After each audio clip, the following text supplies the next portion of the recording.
I'm just going live there on YouTube. All right. Oh, that's better. A little bit better. Yeah.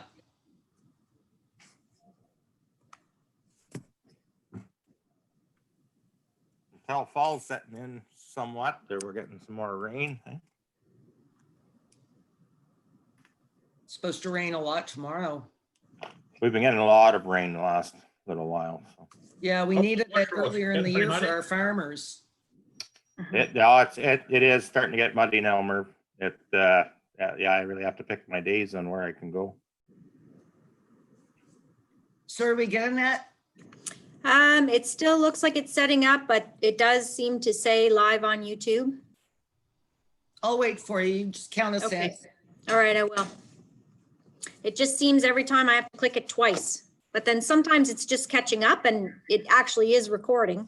But because I can't see it yet, I hesitate to say we're good. Oh, see. Yeah, we'll wait for you to see it then.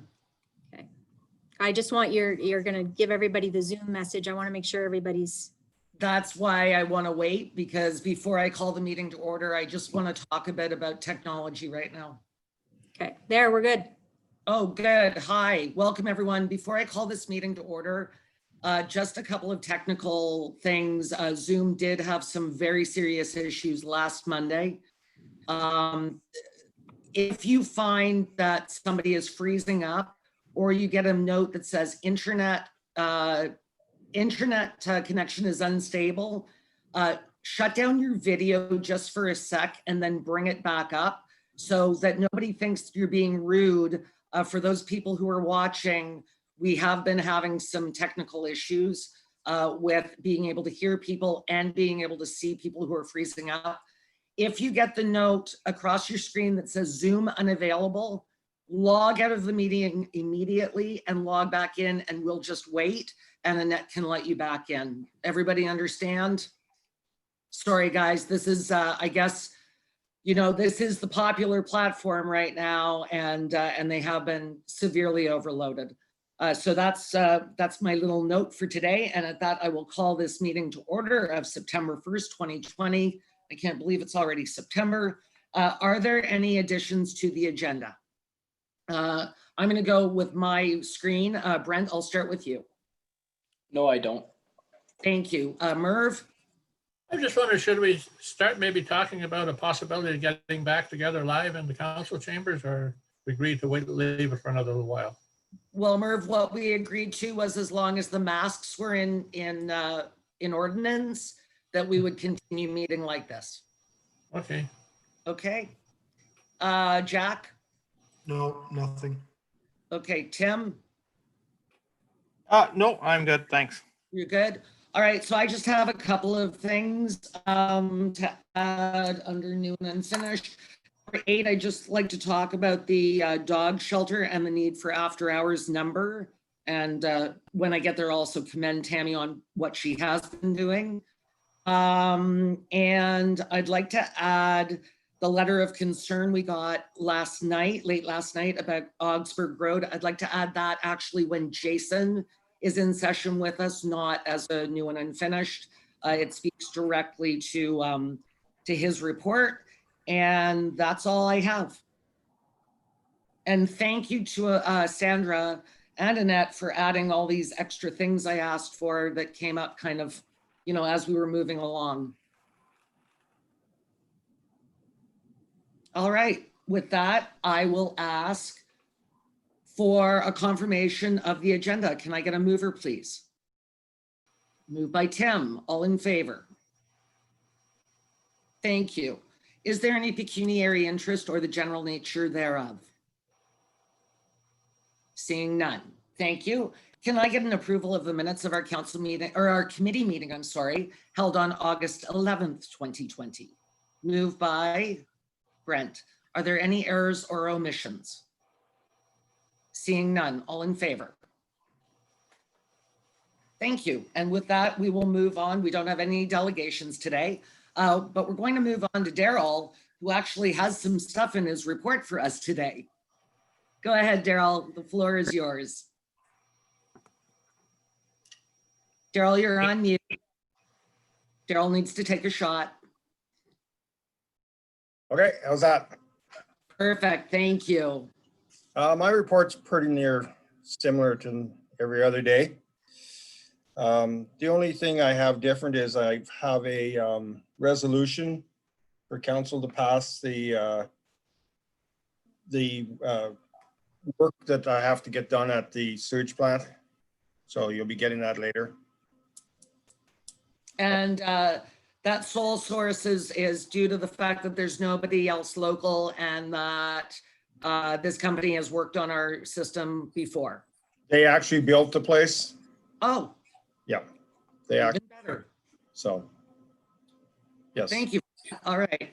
Does anybody have any questions for Daryl and his water and sewer report?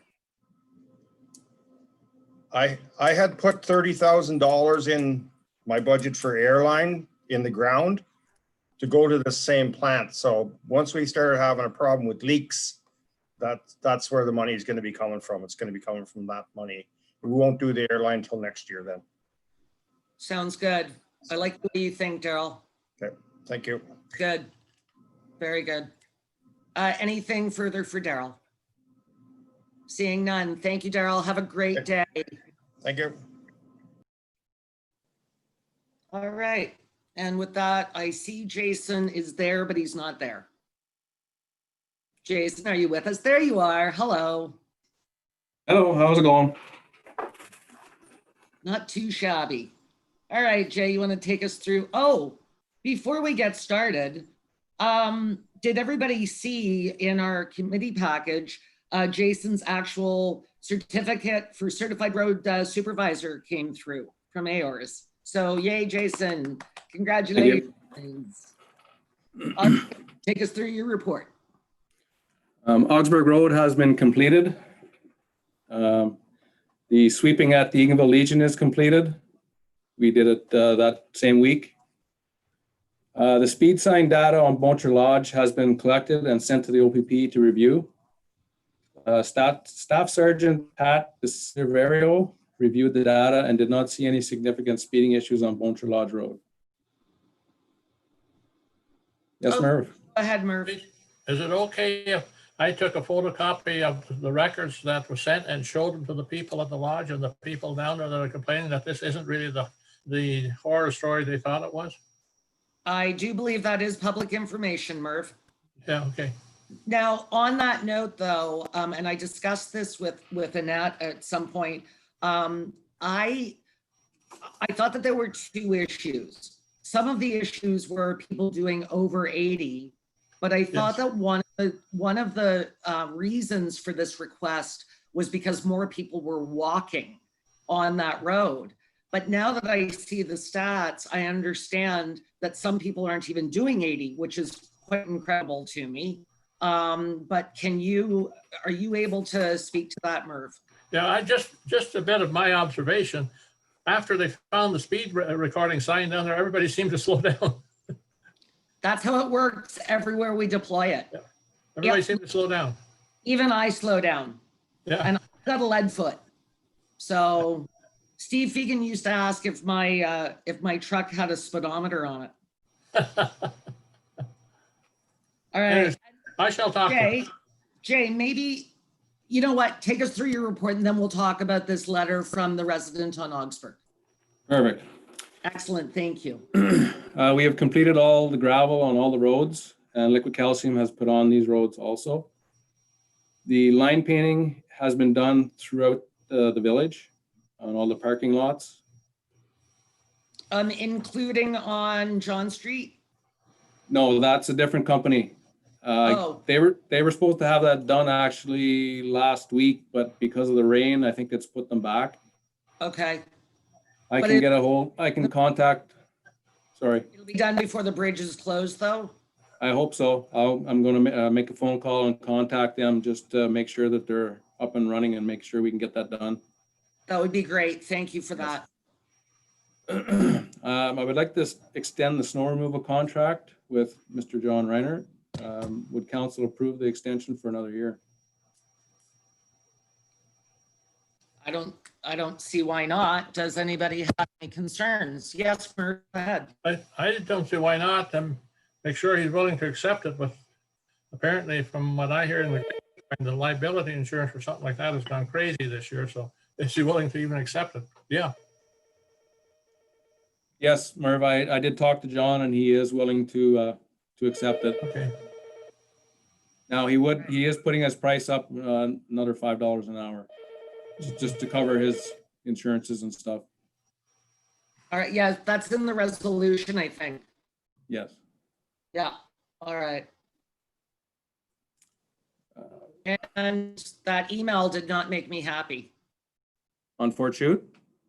Yep. Since that came out, I actually on August 27th, I went and drove the road again. I took footage of it just to prove that that actually the work that they did lessened the puddling on those areas. And also we did sweep the winter sand off the edges, which helped also. All right, so I'm glad that you took some footage, because if there's an issue next year, they're gonna have to do something for us. Yes, Jack, go ahead. Yeah, my comments on that letter from our engineers, it's basically past the buck. They tried to find every excuse in the book. They didn't have time, they didn't have this, didn't have that.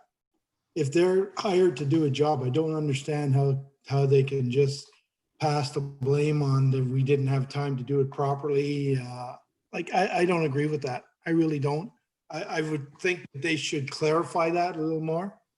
And I really have a hard problem if you're going over 2 lifts of asphalt with a roller or compactor or whatever they did, that you're actually going to be able to smoothen out the road below, because it's not the asphalt that's causing the problem. It's actual It's in the base.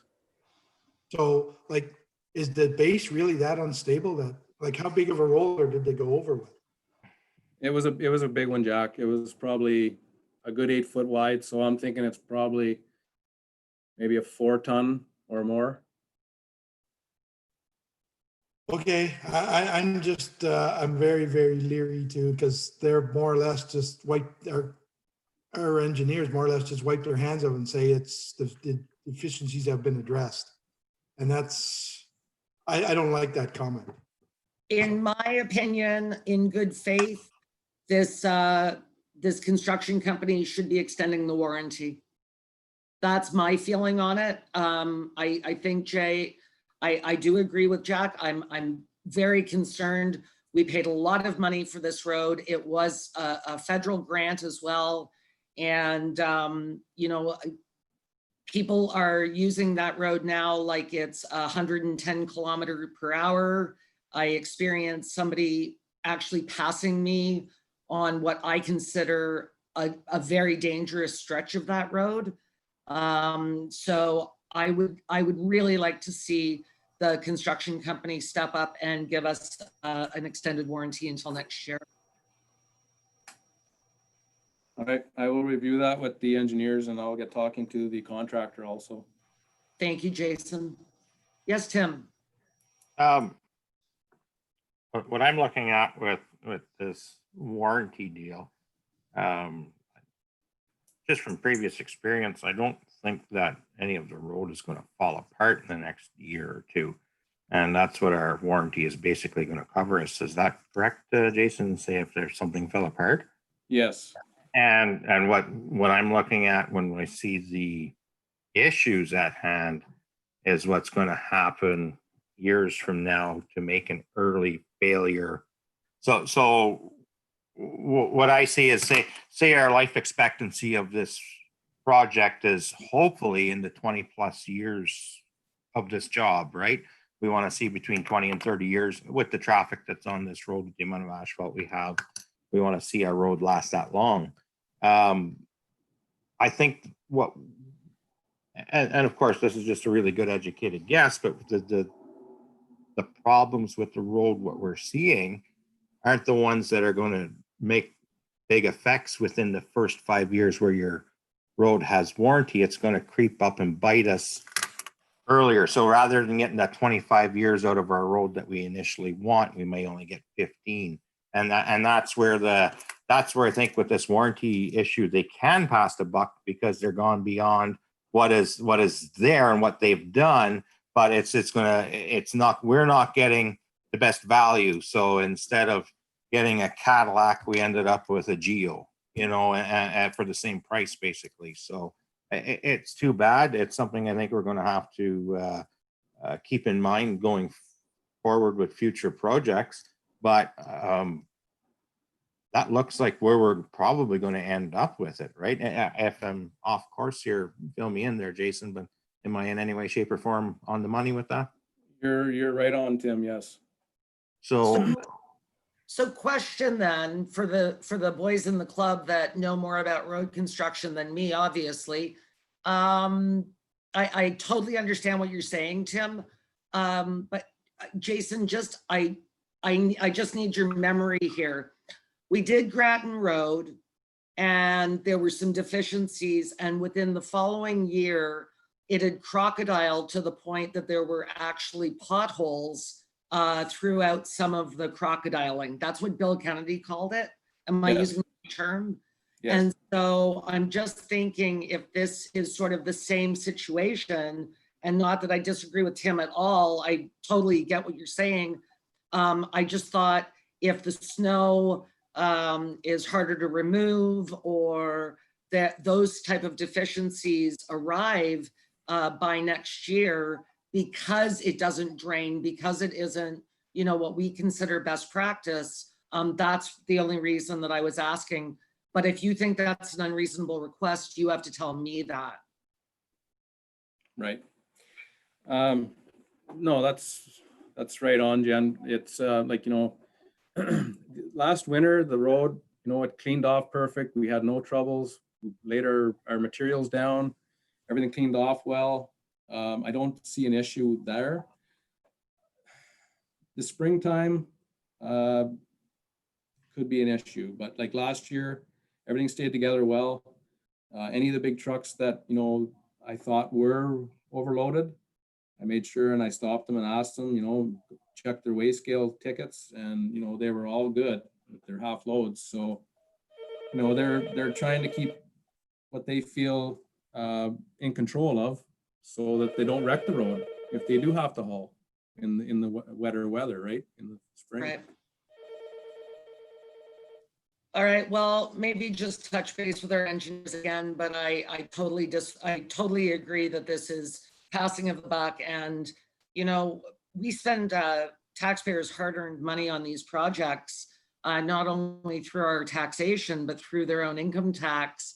When we're given a grant from the province, and even Tim's assertion that yes, this road could go from a 20 to 25 year road to a 15-year road it's not acceptable in my opinion. I understand that they've done some mitigation measures this year, so I will be interested to see what happens. But if you were out there on August 27th or on Saturday in that monsoon rain, I'd be very interested to know if it's draining properly. Maybe tomorrow we're supposed to get another monsoon through here. Maybe just take a drive during that time to make sure that it's draining, because they did mitigate some of the issues. I'm sorry, Jack, go ahead. I just have one question for you, Jason. For the contractor, with them putting 2 lifts of asphalt on, do they give us any gut feel what the life expectancy of the road is? Like, do they say 10, 20, or do they not, or just sort of shy away and just say it is what it is? They won't give you a life expectancy. Now I know that on our system, it kind of breaks everything down year by year as it depletes. And, an asphalt road is supposed to give you between 20 and 25 years without doing major repairs to it, right? Mm-hmm. You know what the challenge is now, though, and I'm going to negate what I just said. I mean, it used to be that asphalt had heavy duty, oils in it and made the asphalt solid. And now we're using lighter oils that have been recycled through engines. And so of course they're not going to be, that oil is not going to be as adherent as it used to be, right? When people were using, I don't know, 40W100, don't quote me on that, anybody. And now we're using 10W30. And once it's gone through a combustion engine, it really has, it's got no viscosity to it, for lack of a better term. Yeah, Tim, go ahead. My question now, Jason, is on the warranty itself. Does it include so who do we, because it's a big issue. It's a really big issue for us right now. If we do have the water pooling, is it the engineers backing away from it because they signed off on it? Is that why they're shying away from it? Because somebody has to be the one to, and we did do this with an engineering company, and they've been very well known in the area, and they usually do a fantastic job. But on this issue, who is there anybody responsible for those low spots at all? Like, whose finger do we point to going forward in this? Is there an entity where we can say, look at or what is included in the warranty? Did they include that base in the warranty, or is it just the actual asphalt? Is it the, these are some questions that, I know I threw a lot of them at you, but where do we go from here? That's a very good question. That's a very, very, very good question. I would love to know the answers to that. Yes, Jack, go ahead. If you read the engineering statement, their reply, it basically says that any deficiencies remain the responsibility of the contractor. So they're basically passing it off to the contractor, because it said, that said, any deficiencies noted within regards to materials or workmanship remain the responsibility of the contractor. And they have been on site to correct site drainage. So, okay, What I'm getting at though is how far down does it go? Does it go to the level of the asphalt? Does it go a foot below the level of the asphalt? Does it go 10 feet below the level of the asphalt? What is our contractor responsible for? Do we have a contract that says you are responsible for this much of this project? And that's my question. Is that in our fine print when we get these companies to do so? And I think from what I'm reading with the engineers and from what everybody's doing, we might be a little bit, buyer's remorse, if that's the best words to use. But what we want to do is set ourselves up, if we do more projects in the future, that maybe we include this in our clause, that this has to be to this specification, because I don't like learning lessons this way, but is it something that, do we really have a leg to stand on because of the questions that we have to get answered? You know where I'm going with that? We have to know, where do they start and where do we start with our responsibility for the depth on the asphalt down?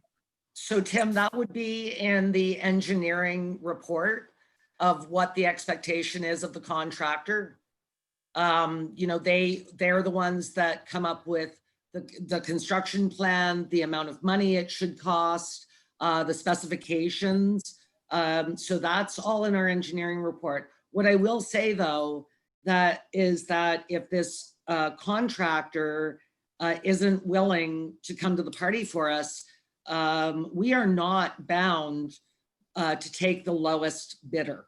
If there are reasons that we do not take the lowest bidder, we can take the next highest. And is this going to affect our relationship with this contractor? I'm just putting it out there. I'm not saying we will, but if they're not willing to ensure that we as Bonnechere Valley, and I'm not talking council and staff, I'm talking the taxpayers of Bonnechere Valley aren't happy with this, where does that leave our relationship down the road? So well, I'm just putting it out there. And that's why I asked the question, because when we have our asset management plan, we look at what we're doing with our infrastructure budget time, seeing what we're doing this year, the next year, and so on and so forth. And our way of looking at it this last while was, if we do it extra good now, do it right the first time, we don't have to revisit this for so long. And in the end result, you have a far superior product for the taxpayer at reduced cost, because you're not babysitting that project year after year after year. I really don't like to see that backfire on us in doing this step, because the more things we can do right the first time, the better it is for everyone across the municipality. And that's the way I want to see the trend go. And that's why, we chose to do asphalt on Augsburg this round, was because we wanted to keep that trend going, where, in 20 years from now, we don't want to be looking with our cold patch on Augsburg, because it was done right the first time. And that's where I really would like keep that approach with our taxpayers' dollars is, we spend it once, we spend it right, and we can move on to maybe fix something else up or do something a little better over at this end of the municipality, or over here, or over there. But it's really hard to sell if something like this happens on, we don't do a whole pile of asphalt in our municipality. And when we do it, we really want to make sure that it's right. So, yeah, it's a tough one. So I really hope that they step up to the plate and try and make it right with us. I don't want to see them come in and make a cut on us and start breaking the seal, so to speak, on it. But it really wasn't, as far as I'm concerned, the best it could be. Yes, Jason, go ahead. So when that project was approved, the township did all the ditching, replaced culverts, got it prepped for the contractor to come in, pulverize. And there was areas that I felt needed more gravel. But at the time, I believe I wasn't involved with it. I believe that there was a shortfall of monies, and they had to use what they could allow to get for what they had at the time.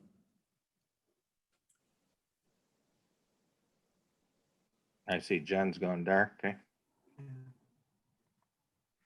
Sorry, guys. I I don't know what's going on with my, is There it you better? Mine's been pretty fun. Fine, but I can hear. See, Brent, you're kicking out on me now. Jason was kicking out on me. Sorry, guys. Okay, so anything further on fourth shoot for Jason? Yes, Jack. I just like to elaborate a little more on that, Jason. So you're more or less under the, or leaving us with the impression that some of these so-called low spots or whatever, something we could have addressed and they didn't get addressed. That's what the feeling I'm getting. Is that? Well, I'm feeling, like my feeling, Jack, at the time was that the road should have had a better application of A-gravel put onto it, so that they would have had better materials underneath the asphalt to grade up and get it where it should have been. But does not the contractor approve that before he goes ahead? Now, as far as I read before in the from the engineers, there was a list of items that were put into that, and there was only so much allotted for certain areas. But like, you got to remember too, the engineer or the engineering company had someone on site to make sure that all this was put into place. And that's where I'm concerned with this, because us as council, we're not expected to be engineers in any way, shape, or form, or road supers, or even professional road builders. I mean, we some of us have some background in it. We do rely on our expert opinion from the experts, and if our expert isn't doing the expertise that we require, maybe that's the location where we should be looking. So and that's like, there's got to be we can't bounce the puck back and forth from this one to the next. Eventually, we're going to have to find the net somewhere. And I think we're getting a little bit closer with this, debate we're having right now, where it's kind of going back to the same spot. All right, anything further on Fourth Shoot? The only thing is, Jason, I think if we're saying that the engineer give us the final approval, then the engineer has to be the one that say it's acceptable for this reason or that reason. And I don't feel comfortable with the response we got, That's why I opened this up with, that email did not make me happy. Yeah. I didn't feel that it really fleshed out the nitty gritty. And I am all about details. The devil is always in the details. And it did concern me greatly. And that's why I'm not really willing at this point in time to really throw the contractor under the bus at this point in time either, because they can only do things with what they have as well. Yeah. And that's Right. where, I don't want to get onto that slope right at this point in time until we have the answers from them. I just think, Jason, if you're gonna go back to the engineer, you should review with them what your feelings are with them about these. Do these spots correspond with the issue we're having? And if they do, why were they overlooked? That's all. And- Well, and- and I love that you've got Hard video questions. footage and photos, right? Yeah. Very important. A picture's worth 1,000 words. But if you think the base below was questionable, ask the hard questions. That's what has to be asked here, So anyways, that's my thoughts on it. Chief, do you want to log off and log back in about 10 minutes? We're not Sure. quite ready. Yep. Sorry, we're just, so we've still got one more thing with Jason, and it'll take about 10. You can stay on if you want. It doesn't matter. I just thought if you want. That's okay. Yeah. All right. So let's move on to this letter of concern about Augsburg Road that we got on late last night, I guess at about 9 o'clock. So I'd like to open it up. They've got a lot of, she had a lot of in this letter, and I appreciate, anything from our residents. I think I did a little bit of investigation. I know Annette did as well. But I'm gonna kick it to you, Jay. Do you want to start us off or do you want me to? You start it off, Jen, please. Okay, so a few things. Number one, the issue with Bell, it's very serious. However, it was Bell that made the error, not our roads crew. We did locate. Apparently it was too shallow. So Bell is actually on the hook for that repair. I apologize, on behalf of Bell for the people on Augsburg Road. I'm sure it was a pain in the butt. I know that, when we have hydro go down here because hydro poles are being installed or there's an accident and a hydro pole goes down, as it did on Let Cemetery. I know that that's always a problem. She did note that the 4 kilometers, I don't think she actually said 4 kilometers, but I think because we own Bruce, so I don't think it's quite 5. I think it's about 4 kilometers.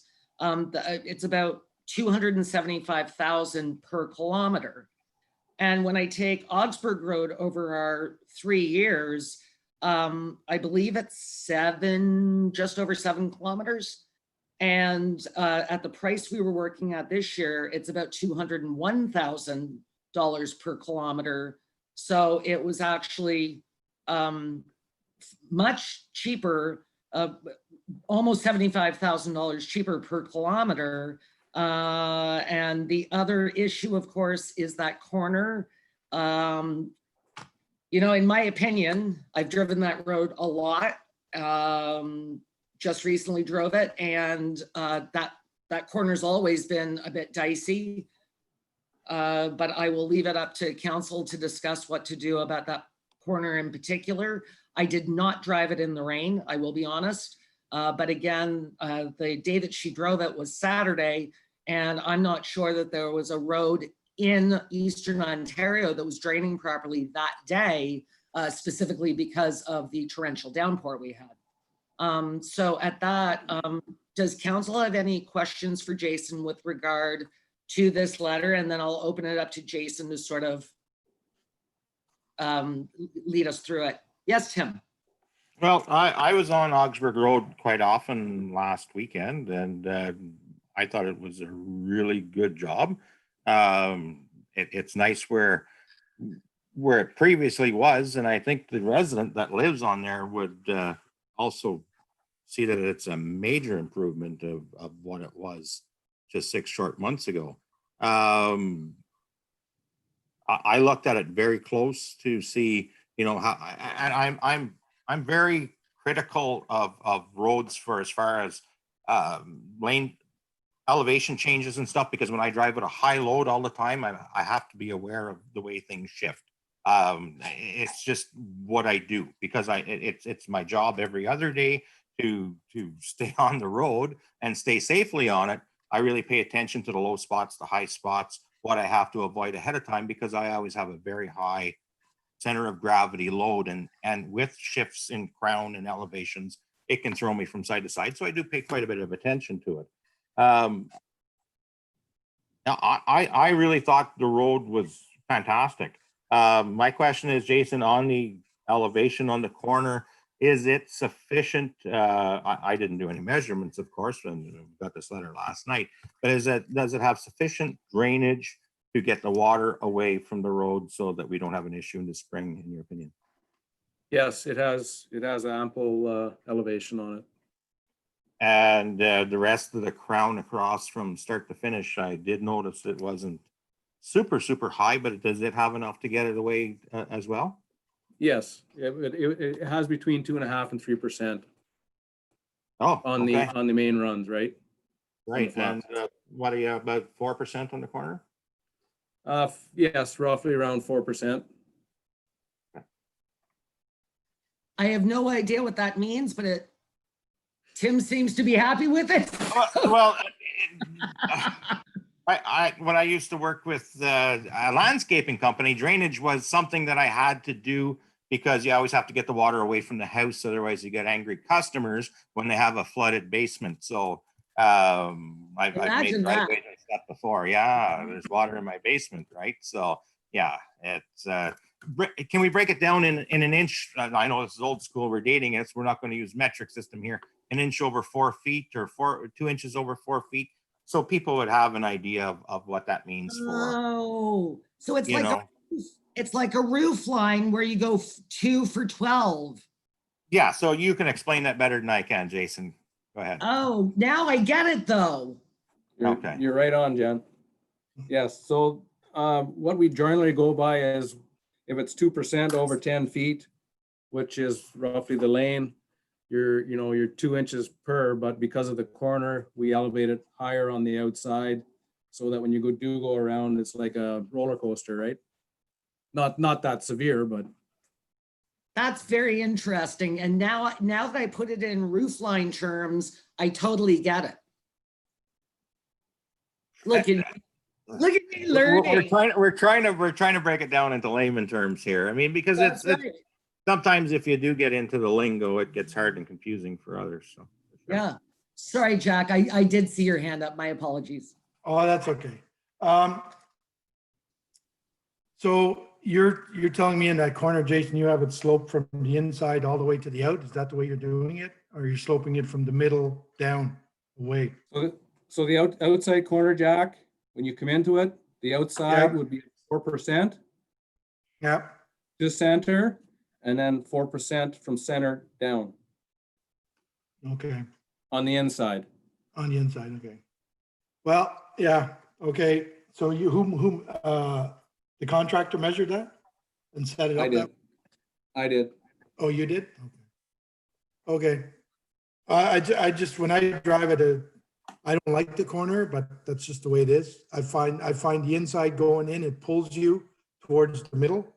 And I think that's the reason why you have that excessive gravel on the corner, is from the cars. They're actually fighting to stay away from the middle of the road, and that drives the cars are actually going off and driving gravel onto the road. And when I come back the other way, it pulls me towards the outside. Now, I took that corner both times at 80 kilometers because that's the speed limit.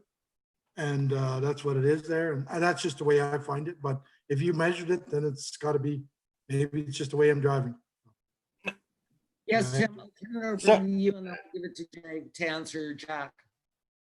So, Go ahead. so just one thing when it comes to, okay, the recommended, and this is what we have to remember in the municipality, the recommended posted speed limit is 80 unless otherwise stated. That doesn't mean a person has to drive 80 kilometers an hour. My God, if you were to do that across Silver Lake Road from one end to the next, you'd be picking tree branches out of your vehicle. Or if you were to come down Carmack Mountain at 80 kilometers an hour on some of the curbs, I think a lot of people have to realize your right foot should dictate and your eyes, the common sense and how fast a person should take a corner. I mean, these roads have been set up for how many years? I mean, if you were taking that corner 6 months ago, you weren't doing no 80 kilometers an hour because the holes were there. You had to back her off. And now, as soon as there's a little bit of smooth pavement, people think it's a racetrack like here on Horseshoe Road.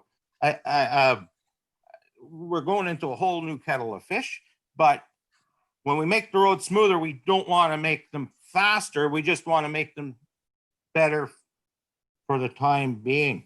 And so people still have to use their head when they're driving on the road, that it's still, there's corners throughout our whole entire municipality. And there's a lot of them that you can't take at 80 kilometers an hour.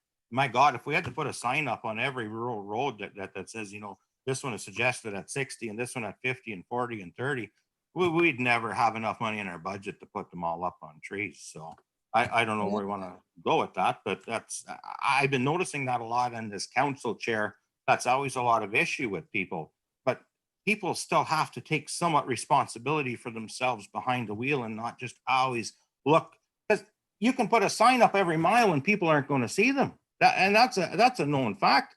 I've watched people do studies and study on television where they would ask people after they pulled them over, did you see the last sign? And they said, what sign? They haven't seen things as they're driving. So we can do all we want, move speed limit signs, reduce speed limits and stuff, but people still have to use their heads. So anyway, that's my little rant. Go ahead, Jason. So what people have to realize is that corner, oh, sorry. I'm sure that won't be Tim's last rant of the day. No. I count on him to have like 3. All right, go ahead, Jason. So what the residents have to realize is that corner used to be at an elevation of probably 10% or more, where they could come into the corner and they could hook their tire and go around it doing 80 or 90 like nothing. Where now we've set it where it should be, and the same issues have come up on other roads that we've re-elevated to the proper elevations. Mcgrath Road is another example at the corner of Bolt. That one there was super elevated past where it should have been, and we flattened it out, and there was lots of complaints about it. That's centrifugal force. Pulls you right around. Go ahead, Merv. Well, I drove it today trying to figure out where the problem was, and I couldn't see the problem. And the way I look at it, your vehicle is front end alignment is to take about a 3% crown and see how far you can go with your hands off the steering wheel. And those corners set up properly, should I be able to get around them, but steering very little. And I thought it was excellent. Myself too. I was around it, like I said, 3 times on the weekend. It was good. Hang on, guys. Hang on. We lost Annette, and Annette is the host. Now Brent is the host. Oh, geez. Sorry, everybody, hold on. I'll have a drink to Annette. All right. That is a problem. Brent, can you see her? No, but I can stop. Oh, okay, hang on. Laptop died. I am coming back. Sorry if I killed the meeting. Don't know what happened. No, I have for some reason the live stream right now as well. Okay, I'll let Annette know.